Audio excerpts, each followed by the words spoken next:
कि इंडिया गठबंधन के तरफ से अकेला भारी राहुल गांधी संसद में, बीजेपी बदनाम हुई मोदी तेरे लिए। बड़ी महत्वपूर्ण बिंदु है, क्योंकि आज अगर इंडिया गठबंधन एकजुट होकर और मोदी सरकार को 4 जून 2024 जब यह तीसरी बार सरकार बनी दी होती, तो शायद आज यह सरकार न होती और शायद आज ममता बनर्जी को पश्चिम बंगाल में जूझना न पड़ता। शायद बाकी इंडिया गठबंधन दलों के दिलों में दहशत न होता और यह देश तबाह न हुआ होता। अब महत्वपूर्ण बिंदु यह है कि पार्लियामेंट के अंदर जिस तरह से राहुल गांधी से खौफ खा रही है भारतीय जनता पार्टी और राहुल गांधी सामना कर रहे हैं, राहुल गांधी को के छवि को बिगाड़ने के लिए अलग अलग तरह से वीडियो वायरल किए जा रहे हैं, जो पकड़ी जा रही है। और गृह मंत्री अमित शाह बार बार गालियां दे रहे हैं।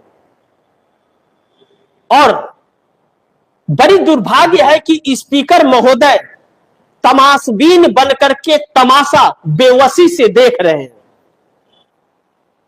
क्योंकि उन्हीं के हैं वह और उन्हीं के लिए जी रहे हैं।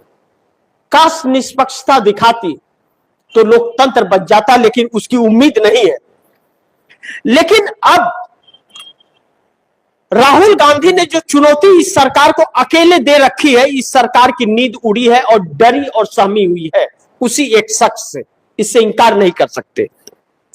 वरना ममता बनर्जी का तो सब कुछ सामने आ गया, लड़ रही है, वह अपने अस्तित्व की लड़ाई लड़ रही है और चौथी बार सत्ता में आने के लिए जो अब पॉसिबिलिटी नहीं नजर आ रही है।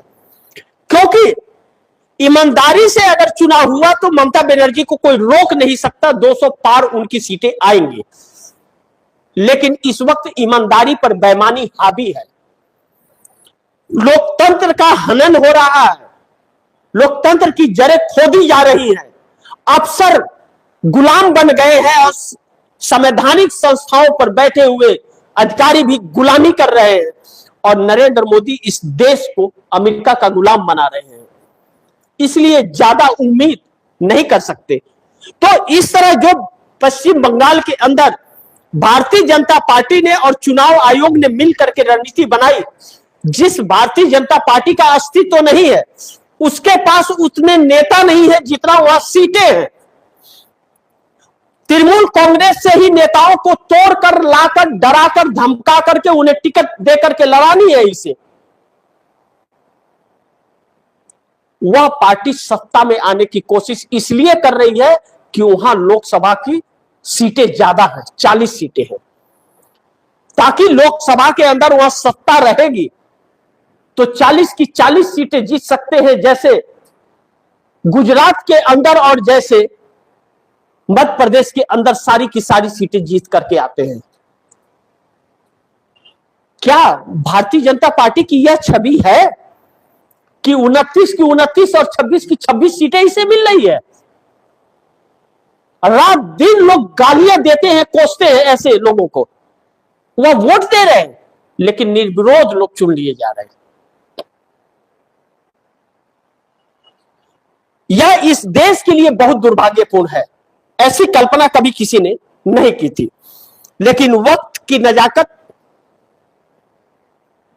बदनाम तो हो गई भारतीय जनता पार्टी मोदी के लिए, क्योंकि अटल बिहारी वाजपेयी के वक्त भारतीय जनता पार्टी का यह हाल नहीं था।